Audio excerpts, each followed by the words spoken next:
It's Freestyle Friday! Coming in hot with quick shots of inspiration on a variety of topics.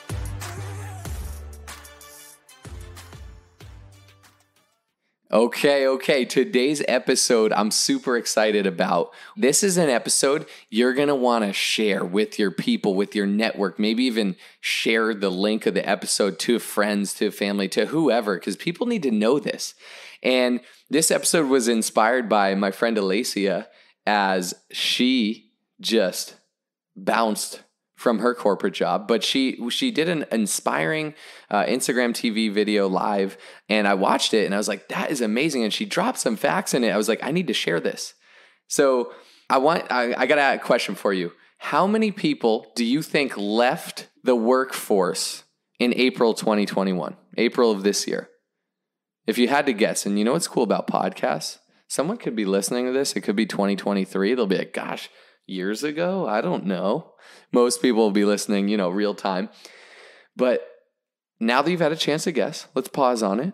What do you think? How many people in the U.S. left the workforce in April of 2021? The answer, 4 million people. Now you might be like, is that a lot, a little? I don't even know. I don't know what I would have guessed, but it wouldn't have been 4 million people. And guess what that is? That number is the number of people who left the workforce who weren't looking for another job. Whoa. So this isn't people like getting laid off or leaving or fired or whatever and going on unemployment or looking for another job. This is like, no, I'm leaving my job and I'm not going to look for another job. Now, what does that tell us? That likely means people are starting businesses, starting side hustles, chasing their passions, doing different things, starting businesses, right? Doing their own thing, starting their own thing. And what does this go back to? I think 2020 really shook us up. It was a wake-up call. There's good, there's bad, there's ugly, there's beautiful, all in 2020, all in every year, right? But it was a huge wake-up call for a lot of us, right? We're forced to be home. We're forced to work from home. Now, all of a sudden, people are starting to go back into offices and they're like, I know we've been conditioned to go to school, get a job, get a safe, secure job, get benefits, sit at the desk 9 to 5, Monday through Friday, 50 out of 52 weeks a year. I know that's what we're conditioned to.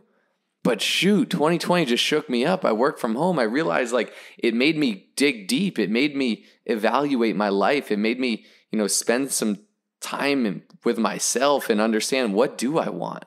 And then in going back to work, to the desk, to the office, there's a lot more people now like, no, this isn't the life I was destined for. This is not what I'm meant to do. I'm not meant to sit here and work someone else's business, just to pay the bills, just to get by in something I'm not particularly passionate about. I think 2020, if there's a silver lining or a blessing there, it shook us up. It made us evaluate those things. Oftentimes it takes that deep pain point to drive us to, my life's going to look different moving forward. That is it. Enough is enough. I'm going to make a change. For things to change, I have to make a change. And so in 4 million people leaving the workforce and not looking for another job, that tells me people are starting to dive into their passions, starting to realize okay, I don't have to go the typical way. I don't have to go work for someone else. What do I love to do? What am I passionate about? What side hustle could I start? What business could I start? Did you know side hustles account for over $4 trillion of the U.S. economy? I read that somewhere. That's incredible. Additional streams of earnings and cash flow are incredible. Passion projects that start as side hustles and turn into potential businesses or full-time gigs or careers or callings. People are craving that. People are seeking that. That's what Sandy and I do for a living. We help people find a passion, chase a passion, usually in health and wellness and in empowerment and in coaching and leadership and training and self-development and professional development and growing as a person and helping other people do the same. That's what we do. And along the way, people grow themselves and then they watch their business grow. And so we've helped a lot of people start side hustles, start businesses. And we're starting to see, what do people want? People want freedom. People want autonomy. People want something they're passionate about. I was connecting with someone on Instagram literally this morning, and I was asking him, he started his own business, his car detailing business. And I was like, how's it going? How is everything? He's like, I just left my corporate job. I'm obsessed. I love it. He goes, I work harder. I work longer. I work smarter. But you know what? I'd rather work 16 hours a day for myself than 8 hours for someone else doing something I'm not passionate about. And I was like, dang, that is amazing. That's what it's all about. That's why 4 million people are leaving the workforce, which I forgot to mention is a record. That is a new record. More people than ever have left the workforce and aren't going back. They're like, no, I'll find a way. I'll make it. A lot of times people think like, oh, what would happen if I left my job? Like I wouldn't have health insurance or benefits, or like, what if I chase my passion? Well, guess what? Sometimes you have to think, what's the worst case scenario? All right, let's say I started a business. And you know what? Sandy and I say this, you've probably heard this before. The only way to truly fail is to quit. But let's say you do quit it. Let's say you start a business and it flops and you don't pivot and keep going and work through it and find another way or change lanes or whatever it is. If you shut the back door and quitting, success is inevitable for you. Don't know the time, don't know the how. But if you do not quit, if you do not give up, you will make success inevitable in your life. But let's say you go to start what's the worst case scenario? All right, I go and I start this business and it takes longer to get off the ground than I thought, or I spent more money on it, or I spent more time on it, or I wasn't generating enough cash in it to sustain myself. And oh my gosh, I had to move in onto my buddy's couch or back to my parents or whatever. That sucks. That sucks a lot. That's a pain point for me. That's a driving force for me. I would never want to do that. So that's going to drive me to make sure I'm successful. But guess what? Worst case scenario, how bad is that? Like, gosh, you went for something and you chased it and you fell down and you failed. And guess what? Failure is only temporary if you get up and you keep going.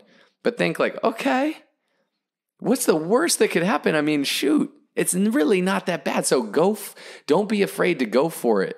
The people that change the world are the people crazy enough to think that they can. Elon Musk is like one of the best entrepreneurs in the world right now. One of the, I don't know if he's the wealthiest or what. I don't know how that works, but he's like one of the most influential, one of the people doing the most in the world that we see all the time, right? He co-founded or founded PayPal. He sold it, an automatic multi-millionaire. You know what he did with that? He took the money, he invested it in Tesla, he invested it in SpaceX, and he had to borrow money to pay his rent. That's entrepreneurship, right? That's like, I'm going to quit my job. I'm going to make it work. I'm going to make it happen. Ooh, I just hit it big. I'm going to keep building. I'm going to keep growing. I'm going to keep creating. And I'm going to figure it out. I'm going to have to borrow money for rent. I'm going to have to scrape by again until these things hit and these things hit. And that is so empowering and inspiring to me. But moral of the story, I guess, is that if you have something on your heart, a dream, a passion, a side hustle, something that's been, pulling at you, whatever that is, follow it, chase it. It was put on your heart for a reason. And find power in proximity. Gosh, 4 million people in the month of April left their job to do something else. That's pretty empowering. More and more people are doing that. We're seeing a new wave, a new age of the workforce, especially in the younger generations that are like, you know what? I'm not built to sit at a desk and work for someone else for 40 years until I get my retirement. It's just not happening. And we're starting to see more and more people step out into an intentional life, into a purposeful life, into what they feel like they were called to do. So I want to empower you to follow that passion, to chase that passion, and know there's other people just like you doing it. You can do it. You can do it. And if you have questions for Sandy or myself, you can always feel free to connect with us. Instagram is one of the best ways. I'm at Wellness with Wade. Sandy's at SandyClaus7. And if nothing else, just empower you to just start, just go doing it, and know that there's a lot of people doing something similar, and let's find power in that. So go do your thing. Have a fabulous rest of your Friday. And until next time. Only those that can see the invisible can do the impossible. So remember, you are magnetic.